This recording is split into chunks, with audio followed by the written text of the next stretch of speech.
സൈന്യം സിറിയയും പലസ്തീനും കീഴടക്കിയ ശേഷം ജെറൂസലേം നഗരം വളഞ്ഞു. അക്കാലത്ത് ജെറൂസലേം ഭരിച്ചിരുന്നത് ക്രിസ്ത്യൻ ബിഷപ്പായിരുന്ന സെഫ്രോനിയസ് ആയിരുന്നു.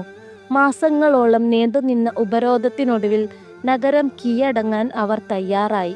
എന്നാൽ ബിഷപ്പ് ഒരു പ്രധാന നിബന്ധന വെച്ചു: ഞങ്ങൾ സമാധാനപരമായി നഗരം കൈമാറാം, പക്ഷേ നഗരത്തിൻ്റെ താക്കോൽ സ്വീകരിക്കാൻ മുസ്ലിങ്ങളുടെ പരമാധികാരിയായ ഖലീഫ നേരിട്ട് വരണം.